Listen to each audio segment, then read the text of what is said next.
ਵਾਹਿਗੁਰੂ ਜੀ ਕਾ ਖਾਲਸਾ ਵਾਹਿਗੁਰੂ ਜੀ ਕੀ ਫਤਿਹ। ਆਸਾ ਮਹੱਲਾ ਪੰਜਵਾ। ਉੱਠ ਵੰਝ ਵਟਾਉੜਿਆ ਤੈ ਕਿਆ ਚਿਰ ਲਾਇਆ। ਜਿਨ੍ਹਾਂ ਜੀਵਾਂ ਨੇ ਮਨੁੱਖਾ ਜਨਮ ਪਾ ਕੇ ਸੁਖ ਸਰੂਪ ਦੇ ਆਨੰਦ ਨੂੰ ਨਹੀਂ ਪਾਇਆ, ਜੋ ਆਨੰਦ ਕਿਸੇ ਪਾਸੋਂ ਕਿਹਾ ਨਹੀਂ ਜਾ ਸਕਦਾ, ਉਸ ਆਨੰਦ ਪਾਉਣ ਤੋਂ ਬਿਨਾਂ ਮਨੁੱਖਾ ਜੀਵਨ ਦੀ ਜ਼ਿੰਦਗੀ ਐਵੇਂ ਝੂਠੇ ਪਦਾਰਥਾਂ ਮਾਇਆ ਦੇ ਮੋਹ ਆਦਿ ਵਿੱਚ ਬੇਅਰਥ ਬਤੀਤ ਕਰ ਗਏ ਜਾਂ ਕਰ ਰਹੇ ਹਨ। ਉਹਨਾਂ ਦੇ ਤਾਈਂ ਪਾਵਨ ਉਪਦੇਸ਼ ਬਖਸ਼ਦੇ ਹਨ। ਉੱਠ ਵੰਝ ਵਟਾਉੜਿਆ ਤੈ ਕਿਆ ਚਿਰ ਲਾਇਆ। ਹੇ ਜੀਵ ਰੂਪੀ ਵਟਾਉੜਿਆ ਰਾਹੀ ਮੁਸਾਫਰਾ, ਤੂੰ ਕਦੇ ਉੱਠ ਕੇ ਪਰਮੇਸ਼ਰ ਦੇ ਵੱਲ ਤਾਂ ਵੰਝ ਜਾ, ਭਾਵ ਚੱਲ ਕੇ ਜਾ, ਉੱਠ ਕੇ ਸਤ ਸੰਗਤ ਵਿੱਚ ਜਾ। ਤੈ ਕਹੀਏ ਤੂੰ ਕਿਉਂ ਚਿਰ ਦੇਰ ਲਾਉਣਾ ਕੀਤੀ ਹੈ। ਹੇ ਜੀਵ ਰੂਪੀ ਰਾਹੀ ਮੁਸਾਫਰ, ਤੈਨੂੰ ਕਾਲ ਨੇ ਆ ਕੇ ਕਹਿ ਦੇਣਾ ਹੈ ਕਿ ਤੇਰੀ ਪ੍ਰਲਬਧ ਪੂਰੀ ਹੋ ਗਈ, ਹੁਣ ਉੱਠ ਕੇ ਪਰਲੋਕ ਨੂੰ ਚੱਲ। ਤੈ ਕਹੀਏ ਤੂੰ ਇਸ ਦੇਹ ਵਿੱਚ ਰਹਿਣ ਵਾਸਤੇ ਕਿਉਂ ਦੇਰੀ ਲਾ ਰਿਹਾ। ਮੋਹਲਤ ਪੁੰਨੜੀਆ ਕਿਤ ਕੂੜ ਲੁਭਾਇਆ। ਜੋ ਤੇਰੀ ਇੱਥੇ ਰਹਿਣ ਦੀ ਮੋਹਲਤ ਹੱਦ ਸੀ, ਉਹ ਪੁੰਨੜੀਆ ਪੂਰੀ ਹੋ ਗਈ ਹੈ। ਤੂੰ ਕਿਤ ਕਹੀਏ ਕਿਸ ਵਾਸਤੇ ਝੂਠੇ ਪਦਾਰਥਾਂ ਜਾਂ ਝੂਠੇ ਸੰਬੰਧੀਆਂ ਵਿੱਚ ਲੁਭਾਇਮਾਨ ਹੋ ਰਿਹਾ। ਕੂੜੇ ਲੁਭਾਇਆ ਤੋ ਮਾਇਆ ਕਰਹਿ ਪਾਪ ਅਮਿਤਿਆ। ਕੂੜੇ ਝੂਠੇ ਪਦਾਰਥਾਂ ਜਾਂ ਸੰਬੰਧੀਆਂ ਵਿੱਚ ਲੁਭਾਇਮਾਨ ਹੋਇਆ ਤੂੰ ਛਲ ਰੂਪ ਮਾਇਆ ਦੇ ਮੋਹ ਕਰਕੇ ਅਮਿਤਿਆ ਹੁੰਦਾ ਬੇਅੰਤ ਪਾਪ, ਮਿਤ ਮਰਿਆਦਾ ਤੋਂ ਬਾਹਰ, ਗਿਣਤੀ ਮਿਣਤੀ ਤੋਂ ਰਹਿਤ ਤੂੰ ਗੁਨਾਹ ਕਰਦਾ ਹੈ। ਤਨ ਭਸਮ ਢੇਰੀ ਜਮਹਿ ਹੇਰੀ ਕਾਲ ਬਪੜੈ ਜਿਤਿਆ। ਜਿਸ ਵੇਲੇ ਜਮਾ ਨੇ ਕੋਪ ਦ੍ਰਿਸ਼ਟੀ ਨਾਲ ਹੇਰੀ ਵੇਖਿਆ, ਉਸ ਵੇਲੇ ਤੇਰਾ ਤਨ ਸਰੀਰ ਭਸਮ ਸਵਾਹ ਦੀ ਢੇਰੀ ਹੋ ਜਾਵੇਗਾ। ਹੇ ਬਪੜੈ ਵਿਚਾਰੇ ਜੀਵ, ਤੈਨੂੰ ਕਾਲ ਮੌਤ ਨੇ ਜਿੱਤ ਲੈਣਾ ਹੈ। ਮਾਲ ਜੋਬਨ ਛੋੜ ਵੈਸੀ ਰਹਿਓ ਪਹਿਨਣ ਖਾਇਆ। ਮਾਲ ਹਾਥੀ ਘੋੜੇ ਆਦਿ ਤੇ ਜੋਬਨ ਜਵਾਨੀ, ਇਹ ਸਾਰਾ ਕੁਝ ਇੱਥੇ ਹੀ ਛੱਡ ਕੇ ਚੱਲਿਆ ਵੈਸੀ ਜਾਵੇਗਾ। ਸੋਹਣੇ ਬਸਤਰਾਂ ਦਾ ਪਹਿਨਣਾ, ਚੰਗਾ ਸਵਾਦਿਸ਼ਟ ਭੋਜਨ ਖਾਣਾ ਸਭ ਇੱਥੇ ਹੀ ਰਹਿ ਜਾਵੇਗਾ। ਨਾਨਕ ਕਮਾਣਾ ਸੰਗ ਜੁਲਿਆ ਨਹਿ ਜਾਏ ਕਿਰਤ ਮਿਟਾਇਆ। ਸਤਿਗੁਰੂ ਜੀ ਕਥਨ ਕਰਦੇ ਹਨ ਕਿ ਇਹ ਜੀਵ ਰੂਪ ਰਾਹੀ ਮੁਸਾਫਰਾ, ਕੀਤੇ ਕਰਮਾਂ ਦਾ ਸਮੁਦਾਇ ਹੀ ਤੇਰੇ ਨਾਲ ਚੱਲੇਗਾ। ਜੋ ਕੁਝ ਤੂੰ ਕਰਮ ਕੀਤੇ ਉਹੀ ਨਾਲ ਜਾਣਾ। ਕਰਮਾਂ ਦੇ ਸੰਸਕਾਰਾਂ ਦਾ ਇਕੱਠ ਮਿਟਾਇਆ ਨਹੀਂ ਜਾਂਦਾ। ਫਾਥੋ ਮਿਰਗ ਜਿਵੈ ਪੇਖ ਰੈਣ ਚੰਦਰਾਇਣ। ਹੇ ਜੀਵ, ਜਿਵੇਂ ਚੰਦਰਾਇਣ ਹੁੰਦੀ, ਚੰਦ ਰਾਇਣ ਚੰਦਰਮਾ ਦੀ ਰਾਤ ਨੂੰ ਚੰਦਰਮਾ ਦੀ ਚਾਂਦਨੀ ਜਾਂ ਸ਼ਿਕਾਰੀ ਦਾ ਕੀਤਾ ਪ੍ਰਕਾਸ਼ ਵੇਖ ਕੇ ਅਤੇ ਘੰਡਾ ਹੇੜੇ ਦਾ ਸ਼ਬਦ ਸੁਣ ਕੇ ਮਿਰਗ ਹੁੰਦਾ ਹਿਰਨ ਫਾਥੋਂ ਫਸ ਜਾਂਦਾ ਹੈ। ਇਸੇ ਪ੍ਰਕਾਰ ਅਵਸਥਾ ਰੂਪੀ ਰਹਿਣ ਰਾਤ ਵਿੱਚ ਮਾਇਆ ਰੂਪੀ ਦੀਵੇ ਦੇ ਚੰਦਰਾਇਣ ਪ੍ਰਕਾਸ਼ ਚਮਕਾਰੇ ਨੂੰ ਵੇਖ ਕੇ ਅਤੇ ਘੰਡੇ ਹੇੜੇ ਸ਼ਬਦ ਦੀ ਨਿਆਈ ਇਸਤਰੀ ਪੁੱਤਰਾਂ ਦੇ ਪ੍ਰੇਮ ਦੇ ਜਾਂ ਮੋਹ ਦੇ ਬਚਨ ਸੁਣ ਕੇ ਜੀਵ ਰੂਪੀ ਮਿਰਗ ਜਿਹੜਾ ਹਿਰਨ ਫਸ ਰਿਹਾ। ਸੁਖੋ ਦੁਖ ਭਏ ਨਿਤ ਪਾਪ ਕਮਾਇਣ। ਨਿਤਾ ਪ੍ਰਤੀ ਗੁਨਾਹਾਂ ਦੇ ਕਰਮ ਕਮਾਉਣੇ ਕਰਕੇ ਸੁੱਖਾਂ ਤੋਂ ਦੁੱਖ ਪ੍ਰਾਪਤ ਹੋ ਗਏ ਹਨ। ਪਾਪਾ ਕਮਾਣੇ ਛੱਡੈ ਨਾਹੀ ਲੈ ਚੱਲੇ ਘਤ ਗਲਾਵਿਆ। ਪਾਪਾਂ ਦੇ ਕਮਾਉਣ ਵਾਲੇ ਜੀਵਾਂ ਨੂੰ ਜਮਦੂਤ ਛੱਡਦੇ ਨਹੀਂ ਹਨ। ਗਲਾਵਿਆ ਭਾਵ ਗਲ ਵਿੱਚ ਘੁੰਡੀ ਵਾਲਾ ਰੱਸਾ ਪਾ ਕੇ ਘੱਤ ਕੇ ਪਰਲੋਕ ਨੂੰ ਲੈ ਜਾਂਦੇ, ਗਲਾਵਾ ਪਾ ਲੈਂਦੇ ਘੁੱਟ ਕੇ। ਹਰ ਚੰਦੌਰੀ ਦੇਖ ਮੂਠਾ ਕੂੜ ਸੇਜਾ ਰਾਵਿਆ। ਹਰ ਚੰਦੌਰੀ ਰਾਜੇ ਹਰੀ ਚੰਦ ਦੀ ਨਗਰੀ ਦੀ ਨਿਆਈ ਗੰਧਰਬ ਨਗਰੀ ਉਜਾੜ ਵਿੱਚ ਨਗਰ ਪ੍ਰਤੀਤ ਹੋਣ ਰੂਪੀ ਸ੍ਰਿਸ਼ਟੀ ਨੂੰ ਵੇਖ ਕੇ ਮੂਠਾ ਠੱਗਿਆ ਜਾ ਰਿਹਾ ਅਤੇ ਕੂੜ ਝੂਠ ਬੋਲ ਬੋਲ ਕੇ ਬਗਾਨੀਆਂ ਇਸਤਰੀਆਂ ਦੀਆਂ ਸੇਜਾਂ ਨੂੰ ਰਾਵਿਆ ਭੋਗ ਰਿਹਾ। ਅੰਤਿਸ਼ਕਰਨ ਰੂਪ ਸੇਜਾਂ ਵਿੱਚ ਝੂਠ ਨੂੰ ਹੀ ਰਾਵਿਆ ਭੋਗਿਆ ਭਵ ਧਾਰਿਆ ਆ। ਲਬ ਲੋਭ ਅਹੰਕਾਰ ਮਾਤਾ ਗਰਭ ਭਇਆ ਸਮਾਇਣ। ਪਦਾਰਥਾਂ ਦੇ ਖਾਣ ਦਾ ਲਾਲਚ, ਪਦਾਰਥਾਂ ਦੇ ਜੋੜਨ ਦਾ ਲੋਭ ਅਤੇ ਦੇਹ ਦਾ ਹੰਕਾਰ ਹਉਮੈ ਵਿੱਚ ਹੀ ਮਸਤ ਹੋ ਰਿਹਾ ਅਤੇ ਗੁਣਾਂ ਦੇ ਹੰਕਾਰ ਵਿੱਚ ਹੀ ਸਮਾਇਆ ਹੋਇਆ ਰਹਿੰਦਾ ਹੈ। ਨਾਨਕ ਮ੍ਰਿਗ ਅਗਿਆਨ ਬਿਨਸੇ ਨਹਿ ਮਿਟੈ ਆਵਣ ਜਾਇਣ।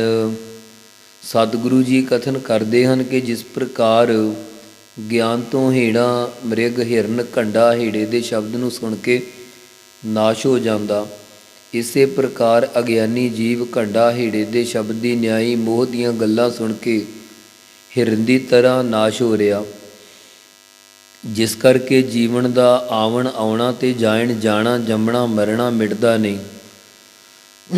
ਮਿੱਠੈ ਮਖ ਮੋਆ ਕਿਉ ਲਏ ਉਡਾਰੀ।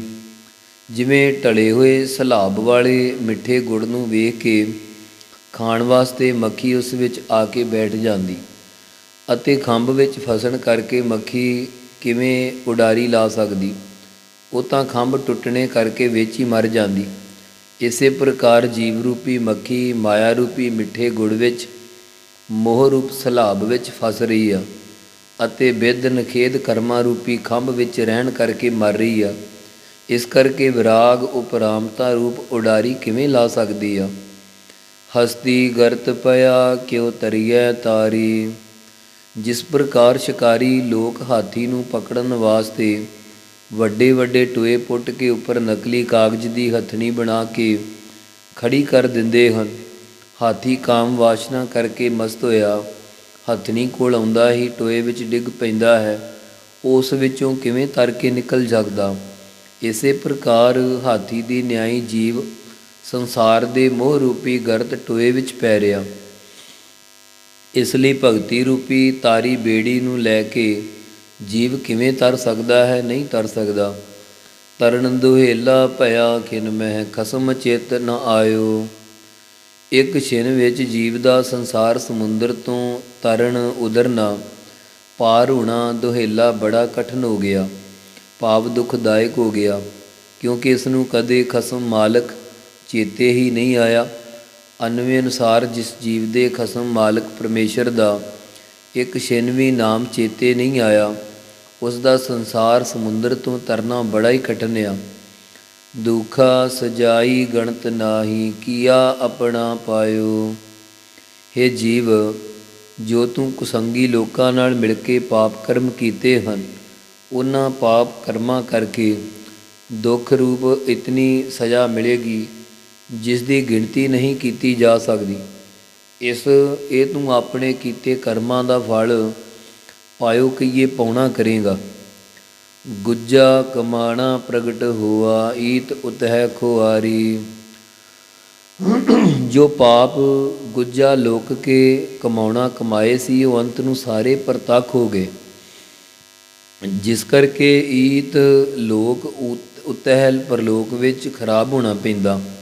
ਅਰਥਾਤ ਭਾਵੇਂ ਪੜ੍ਹਾਈ ਪੜ੍ਹਿਆ ਕਰਕੇ ਚਤਰ ਕਹਾਉਂਦਾ ਸੀ, ਭਾਵੇਂ ਮੂਰਖ ਕਹਾਉਂਦਾ ਸੀ, ਪਰ ਵਿਕਾਰਾਂ ਕਰਕੇ ਖਰਾਬ ਹੀ ਹੋਣਾ ਪੈਂਦਾ। ਨਾਨਕ ਸਤਿਗੁਰ ਬਾਝ ਮੂਠਾ ਮਨ ਮੁਖੋ ਅਹੰਕਾਰੀ। ਸਤਿਗੁਰੂ ਜੀ ਕਥਨ ਕਰਦੇ ਹਨ ਕਿ ਆਪਣੇ ਮਨ ਨੂੰ ਮੁਖੀ ਬਣਾਉਣ ਵਾਲਾ ਜੀਵ ਦੇਹ ਅਧਿਆਸ ਦੇ ਸਹਿਤ ਹੰਕਾਰੀ ਹੋਣ ਕਰਕੇ ਸਤਿਗੁਰਾਂ ਦੇ ਉਪਦੇਸ਼ ਤੋਂ ਬਾਝ ਬਿਨਾਂ ਹੀ ਵਿਕਾਰਾਂ ਵਿੱਚ ਲੁੱਟਿਆ ਗਿਆ ਹੈ। ਹਰਿ ਕੇ ਦਾਸ ਜੀਵੇ ਲਗ ਪ੍ਰਭ ਕੀ ਚਰਣੀ। ਹਰੀ ਵਾਹਿਗੁਰੂ ਪਰਮੇਸ਼ਰ ਦੇ ਦਾਸ ਸੇਵਕ ਸਦਾ ਹੀ ਜਿਉਂਦੇ ਰਹਿੰਦੇ ਆ, ਕਿਉਂਕਿ ਉਹ ਹਰ ਵਕਤ ਪਰਮੇਸ਼ਰ ਦੀ ਚਰਣੀ ਭਾਵ ਪੈਰੀ ਲੱਗੇ ਰਹਿੰਦੇ ਆ। ਕੰਠ ਲਗਾਏ ਲੀਏ ਤਿਸ ਠਾਕੁਰ ਸਰਣੀ। ਜੋ ਤਿਸ ਭਾਵੈ ਭਾਵ ਉਸ ਠਾਕੁਰ ਸੁਆਮੀ ਪਰਮੇਸ਼ਰ ਦੀ ਮਨ ਬਾਣੀ ਸਰੀਰ ਕਰਕੇ ਓਟ ਵਿੱਚ ਪਏ ਹਨ, ਉਹ ਪਰਮੇਸ਼ਰ ਨੇ ਅਭੇਦ ਨਿਸ਼ਚੇ ਰੂਪੀ ਕੰਠ ਗਲ ਨਾਲ ਲਗਾ ਲਏ ਹਨ। ਬਲ ਬੁੱਧ ਗਿਆਨ ਧਿਆਨ ਆਪਣਾ ਆਪ ਨਾਮ ਜਪਾਇਆ। ਜਿਹੜਾ ਇਹ ਆਪਣਾ ਬਲ ਬੁੱਧ ਗਿਆਨ ਧਿਆਨ ਹੈ, ਪਰਮੇਸ਼ਰ ਨੇ ਆਪ ਹੀ ਵਿਵੇਕ ਰੂਪੀ ਬਲ ਜੋਰ ਆਤਮ ਵਿਸ਼ੈਣੀ ਬੁੱਧ ਅਕਲ ਸਰਗੁਣ ਸਰੂਪ ਦਾ ਧਿਆਨ ਤੇ ਆਪਣੇ ਨਿਰਗੁਣ ਸਰੂਪ ਦਾ ਗਿਆਨ ਬਖਸ਼ਿਆ ਹੈ ਅਤੇ ਸਤਿਗੁਰੂ ਨਾਨਕ ਰੂਪ ਹੋ ਕੇ ਆਪ ਹੀ ਆਪਣਾ ਨਾਮ ਜਪਾਉਣਾ ਕੀਤਾ ਹੈ। ਸਾਧ ਸੰਗਤ ਆਪ ਹੋਆ ਆਪ ਜਗਤ ਤਰਾਇਆ। ਉਹ ਵਾਹਿਗੁਰੂ ਆਪ ਹੀ ਸਾਧ ਸੰਗਤ ਰੂਪ ਹੋ ਰਿਹਾ ਤੇ ਆਪ ਹੀ ਸੰਸਾਰ ਸਮੁੰਦਰ ਤੋਂ ਨਾਮ ਜਪਣ ਵਾਲੇ ਗੁਰਮੁਖਾਂ ਨੂੰ ਤਾਰਨਾ ਕਰਦਾ ਹੈ। ਰਾਖ ਲੀਏ ਰਾਖਣ ਹਾਰੈ, ਰਾਖ ਲੀਏ ਰੱਖਣ ਹਾਰੈ, ਸਦਾ ਨਿਰਮਲ ਕਰਨੀ। ਜੋ ਰੱਖਣਹਾਰ ਪਰਮੇਸ਼ਰ ਨੇ ਆਪਣੇ ਜਾਣ ਕੇ ਰੱਖ ਲਏ ਹਨ, ਉਹਨਾਂ ਮਹਾਤਮਾ ਜਨਾਂ ਦੀ ਹਮੇਸ਼ਾ ਹੀ ਨਿਰਮਲ ਉਜਲ ਕਰਨੀ ਕਮਾਈ ਹੈ। ਨਾਨਕ ਨਰਕ ਨ ਜਾਹੇ ਕਬਹੂ, ਹਰ ਸੰਤ ਹਰ ਕੀ ਸਰਣੀ। ਸਤਿਗੁਰੂ ਜੀ ਕਥਨ ਕਰਦੇ ਹਨ ਕਿ ਕਬਹੂ ਤੋਂ ਭਾਵ ਕਦੇ ਵੀ ਨਰਕਾਂ ਵਿੱਚ ਨਹੀਂ ਜਾਂਦੇ। ਜੋ ਹਰੀ ਪਰਮੇਸ਼ਰ ਦੇ ਸੰਤ ਮਹਾਤਮਾ ਜਨ ਪਰਮੇਸ਼ਰ ਦੀ ਸਰਣੀ ਓਟ ਵਿੱਚ ਪਏ ਰਹਿੰਦੇ ਹਨ, ਜੋ ਸੰਤ ਜਨ ਹਰੀ ਹਰ ਪਰਮੇਸ਼ਰ ਦੀ ਸਰਣੀ ਓਟ ਲੈਂਦੇ ਹਨ, ਉਹ ਕਦੇ ਵੀ ਨਰਕ ਵਿੱਚ ਨਹੀਂ ਜਾਂਦੇ, ਕਿਉਂਕਿ ਨਰਕ ਨਾ ਡੀਠੜਿਆ ਸਿਮਰਤ ਨਾਰਾਇਣ। ਆਸਾ ਮਹੱਲਾ ਪੰਜਵਾ। ਸਤਿਗੁਰੂ ਸ੍ਰੀ ਗੁਰੂ ਅਰਜਨ ਦੇਵ ਸਾਹਿਬ ਜੀ ਉਦਮ ਸਹਿਤ ਆਪਣੀ ਆਲਸ ਨੂੰ ਹਟਾਉਣ ਵਾਸਤੇ ਜਿਗਿਆਸੂ ਜਨਾਂ ਨੂੰ ਸਿੱਖਿਆ ਪਾਵਨ ਉਪਦੇਸ਼ ਦਿੰਦੇ ਹਨ। ਵੰਝ ਮੇਰੇ ਆਲਸਾ ਹਰ ਪਾਸ ਬੇਨੰਤੀ। ਹੇ ਮੇਰੇ ਆਲਸਾ ਦਲਿਦਰਾ, ਤੂੰ ਚਲਿਆ ਜਾ, ਵੰਝ ਜਾ, ਕਿਉਂਕਿ ਤੂੰ ਪਰਮੇਸ਼ਰ ਦੇ ਸਿਮਰਨ ਨੂੰ ਭੁਲਾਉਂਦਾ ਹੈ। ਮੈਂ ਸਿਮਰਨ ਭਜਨ ਕਰਨ ਰੂਪ ਪਰਮੇਸ਼ਰ ਦੇ ਪਾਸ ਕੋਲ ਬੇਨੰਤੀ ਅਰਦਾਸ ਕਰਨੀ ਹੈ। ਜੇਕਰ ਤੂੰ ਨਾ ਗਿਆ ਤਾਂ ਮੈਂ ਤੇਰੀ ਨਿਵਰਤੀ ਵਾਸਤੇ ਪਰਮੇਸ਼ਰ ਦੇ ਪਾਸ ਕੋਲ ਬੇਨੰਤੀ ਅਰਦਾਸ ਕਰਾਂਗੀ, ਜੋ ਤੇਰਾ ਚੰਗੀ ਤਰ੍ਹਾਂ ਅਭਾਵ ਕਰ ਦੇਣਗੇ। ਜੇ ਤੂੰ ਚਲਿਆ ਜਾਵੇਂ ਤਾਂ ਰਾਵੋ ਸਹੋ ਆ ਪੰਨੜਾ, ਪ੍ਰਭ ਸੰਗ ਸੋਹੰਤੀ। ਮੈਂ ਆ ਪੰਨੜਾ ਆਪਣੇ ਸਹੋ ਪਤੀ ਪਰਮੇਸ਼ਰ ਦੇ ਆਨੰਦ ਨੂੰ ਰਾਵੋ ਮਾਣਾ, ਕਿਉਂਕਿ ਪਤੀ ਅਕਾਲ ਪੁਰਖ ਦੇ ਸਾਥ ਬ੍ਰਹਮਾ ਕਾ ਰੂਕੇ ਬਿਰਤੀ ਸੋਹੰਤੀ ਸ਼ੋਭਨੀਕ ਹੁੰਦੀ ਆ। ਇਸ ਕਰਕੇ ਸੰਗੇ ਸੋਹੰਤੀ ਕੰਤ ਸੁਆਮੀ, ਦਿਨ ਸਰੈਣੀ ਰਾਵੀਐ।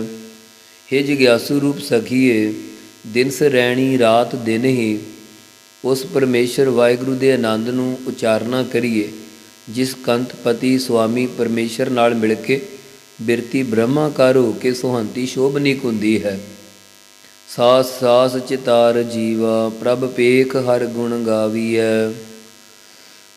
ਹੇ ਸਖੀ, ਆਉਂਦੇ ਸਵਾਸ ਨਾਲ ਤੇ ਜਾਂਦੇ ਸਵਾਸ ਨਾਲ ਪਰਮੇਸ਼ਰ ਦੇ ਨਾਮ ਨੂੰ ਚੇਤੇ ਕਰਕੇ ਜਿਉਂਦੇ ਹੋਈਏ ਤੇ ਪਰਮੇਸ਼ਰ ਦੇ ਸਰਗੁਣ ਸਰੂਪ ਦੇ ਸਾਖਿਆਤ ਦਰਸ਼ਨ ਦੇਖੀਏ ਅਤੇ ਪਰਮੇਸ਼ਰ ਦੇ ਗੁਣਾਂ ਨੂੰ ਗਾਵੀਏ, ਗਾਉਣਾ ਕਰੀਏ। ਪਰਮੇਸ਼ਰ ਦਾ ਸਰੂਪ ਸਤਿਗੁਰਾਂ ਦੇ ਦਰਸ਼ਨ ਦੇਖ ਕੇ ਹਰੀ ਵਾਹਿਗੁਰੂ ਦੇ ਗੁਣਾਂ ਨੂੰ ਗਾਉਣਾ ਕਰੀਏ। ਬਿਰਹਾ ਲਜਾਇਆ ਦਰਸ ਪਾਇਆ, ਅਮਿਓ ਦ੍ਰਿਸ਼ਟ ਸਿੰਚੰਤੀ। ਜਦੋਂ ਸਤਿਗੁਰਾਂ ਨੇ ਅਮਿਓ ਅੰਮ੍ਰਿਤ ਦ੍ਰਿਸ਼ਟ ਨਦਰ ਸਿੰਚੰਤੀ ਸਿੰਚਣਾ ਭਾਵ ਪਾਉਣਾ ਕੀਤੀ, ਤਾਂ ਅੰਤਰਜਾਮੀ ਪਰਮੇਸ਼ਰ ਦਾ ਦਰਸ ਕਹੀਏ ਦਰਸ਼ਨ ਪਾਉਣੇ ਕਰਕੇ ਬਿਰਹਾ ਵਿਛੋੜਾ ਲਜਾਇਆ ਸ਼ਰਮਿੰਦਾ ਹੋ ਗਿਆ, ਵਿਛੋੜੇ ਦਾ ਅਭਾਵ ਹੋ ਗਿਆ, ਨਾਸ ਹੋ ਗਿਆ।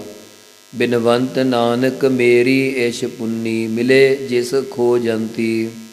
ਸਤਿਗੁਰੂ ਜੀ ਬੇਨਤੀ ਪੂਰਵਕ ਕਥਨ ਕਰਦੇ ਹਨ ਕਿ ਸਖੀਓ, ਮੇਰੀ ਭਾਵ ਸਾਡੀ ਇਸ਼ ਚਾਹਨਾ ਪੂਰੀ ਹੋ ਗਈ ਹੈ। ਜਿਸ ਪਰਮੇਸ਼ਰ ਨੂੰ ਸਾਰੀ ਸ੍ਰਿਸ਼ਟੀ ਖੋਜਦੀ ਹੈ, ਉਹ ਪਤੀ ਪਰਮੇਸ਼ਰ ਹੁਣ ਮੈਨੂੰ ਮਿਲ ਗਿਆ ਹੈ। ਨਸ ਵੰਝੋ ਕਿਲ ਵਿਖੋ, ਕਰਤਾ ਘਰ ਆਇਆ। ਜਿਵੇਂ ਜਿਸ ਰਾਣੀ ਦੇ ਘਰ ਵਿੱਚ ਬਾਦਸ਼ਾਹ ਆ ਜਾਵੇ, ਉਸ ਦਾ ਸੁਹਾਗ ਭਾਗ ਬਣ ਜਾਂਦਾ ਹੈ।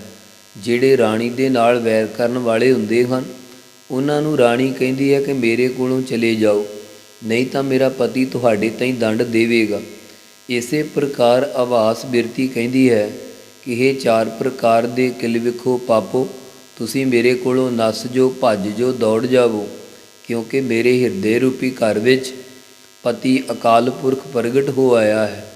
ਦੂਤਹਿ ਦਹਿਨ ਪਿਆ, ਗੋਬਿੰਦ ਪ੍ਰਗਟਾਇਆ। ਇਸ ਪ੍ਰਕਾਰ ਪੰਜੇ ਦੂਤਾਂ ਕਾਮ, ਕ੍ਰੋਧ, ਲੋਭ, ਮੋਹ, ਹੰਕਾਰ ਦਾ ਬ੍ਰਹਮ ਅਭਿਆਸ ਰੂਪੀ ਅਗਨੀ ਵਿੱਚ ਦਹਿਨ ਸੜਨਾ ਹੋਇਆ।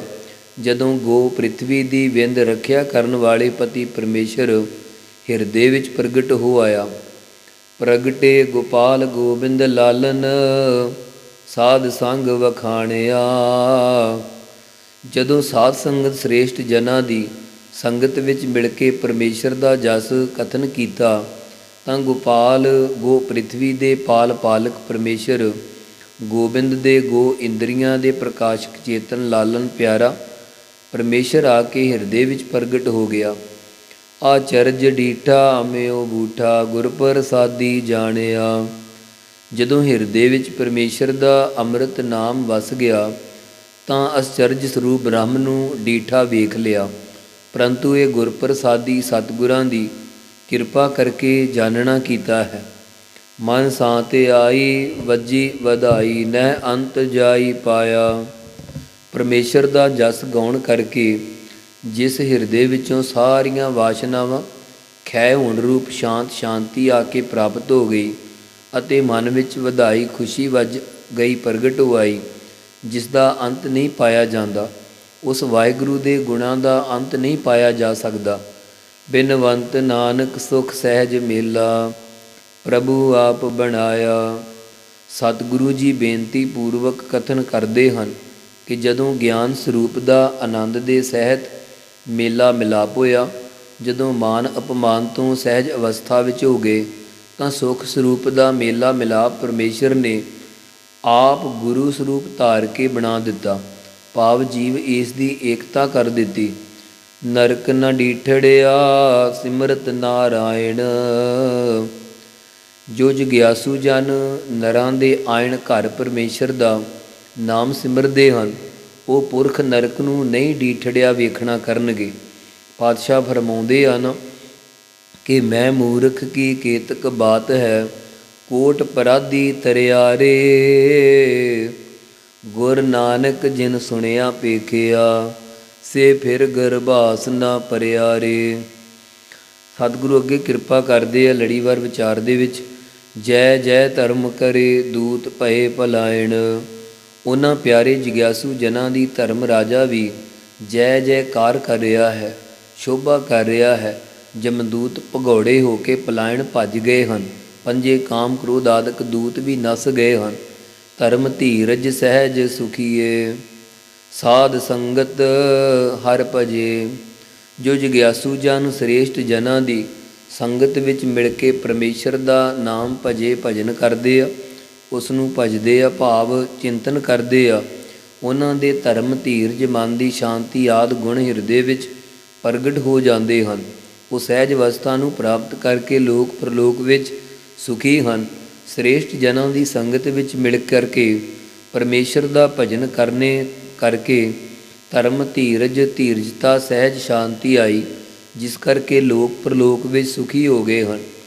ਕਰ ਅਨੁਗ੍ਰਹ ਰਾਖ ਲੀਨੇ, ਮੋਹ ਮਮਤਾ ਸਭ ਤਜੇ।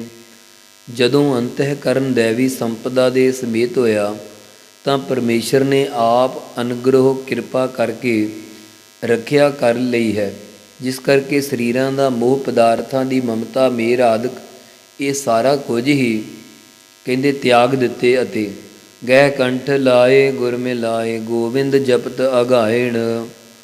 ਗੋਬਿੰਦ ਪਰਮੇਸ਼ਰ ਦਾ ਨਾਮ ਆਰਾਧਣੇ ਕਰਕੇ ਮਾਇਆ ਦੀ ਤ੍ਰਿਸ਼ਨਾ ਵੱਲੋਂ ਅਗਾਇਣ ਰੱਜ ਗਏ, ਤ੍ਰਿਪਤ ਹੋ ਗਏ।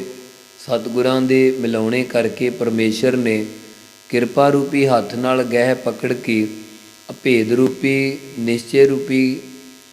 ਨਿਸ਼ਚੇ ਰੂਪੀ ਕੰਠ ਗਲੇ ਨਾਲ ਲਾ ਲਏ।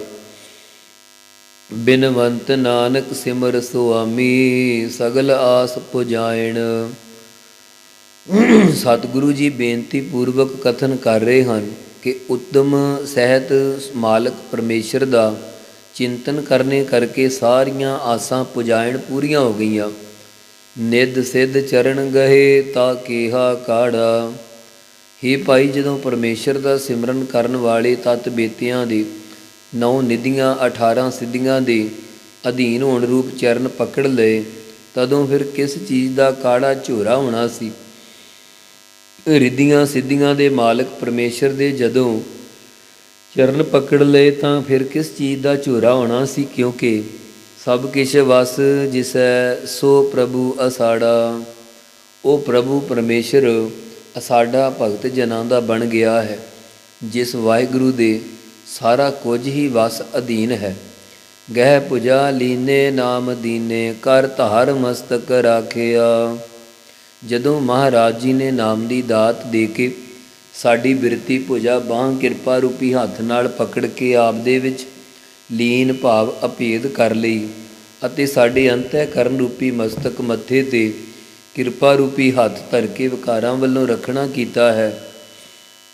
ਅੰਤःਕਰਨ ਰੂਪੀ ਮੱਥੇ 'ਤੇ ਕਿਰਪਾ ਰੂਪੀ ਹੱਥ ਰੱਖ ਕੇ ਸਾਨੂੰ ਧਾਰਨ ਕਰ ਲਿਆ, ਭਾਵ ਆਪਣੇ ਬਣਾ ਲਿਆ। ਸੰਸਾਰ ਸਾਗਰ ਨਹਿ ਵਿਆਪੈ, ਅਮਿਓ ਹਰ ਰਸ ਚਾਖਿਆ।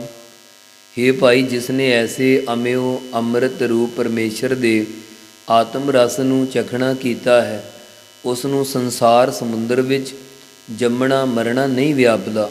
ਸਾਧ ਸੰਗੇ ਨਾਮ ਰੰਗੇ, ਰਣਜੀਤ ਵੱਡਾ ਅਖਾੜਾ। ਜਿਸ ਦਾ ਚਿੱਤ ਸਾਧ ਸੰਗਤ ਵਿੱਚ ਮਿਲ ਕਰਕੇ ਪਰਮੇਸ਼ਰ ਦੇ ਨਾਮ ਵਿੱਚ ਰੰਗਿਆ ਗਿਆ ਹੈ, ਉਸਨੇ ਕਾਮ ਕ੍ਰੋਧ ਆਦਿਕਾਂ ਨਾਲ ਯੁੱਧ ਕਰਕੇ ਵੱਡੇ ਅਖਾੜੇ ਦੀ ਨਿਆਈ ਸੰਸਾਰ ਨੂੰ ਜਿੱਤ ਲਿਆ ਹੈ।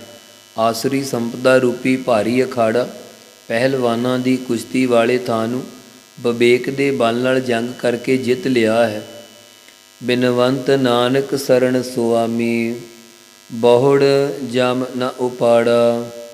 ਸਤਿਗੁਰੂ ਜੀ ਬਿਨਵੰਤ ਕਹੀਏ ਬੇਨਤੀ ਪੂਰਵਕ ਕਥਨ ਕਰ ਰਹੇ ਹਨ ਕਿ ਜਿਸ ਨੇ ਸੁਆਮੀ ਮਾਲਕ ਪਰਮੇਸ਼ਰ ਦੀ ਸਰਣ ਓਟ ਗ੍ਰਹਿਣ ਕੀਤੀ ਹੈ, ਜਮਦੂਤ ਬਹੁੜ ਫਿਰ ਉਸ ਦੇ ਸਥੂਲ ਸਰੀਰ 'ਚੋਂ ਸੂਖਮ ਸਰੀਰ ਨੂੰ ਨਹੀਂ ਉਖਾੜਦਾ ਨਹੀਂ ਮਾਰਦਾ, ਭਾਵ ਜੰਮਣਾ ਮਰਨਾ ਦੋਵੇਂ ਨਹੀਂ ਰਹਿੰਦੇ। ਬਿਨਵੰਤ ਨਾਨਕ ਸਰਣ ਸੁਆਮੀ, ਬਹੁੜ ਜਮ ਨ ਉਪਾੜਾ। ਵਾਹਿਗੁਰੂ ਵਾਹਿਗੁਰੂ ਵਾਹਿਗੁਰੂ ਵਾਹਿਗੁਰੂ ਵਾਹਿਗੁਰੂ ਵਾਹਿਗੁਰੂ ਵਾਹਿਗੁਰੂ ਵਾਹਿਗੁਰੂ ਵਾਹਿਗੁਰੂ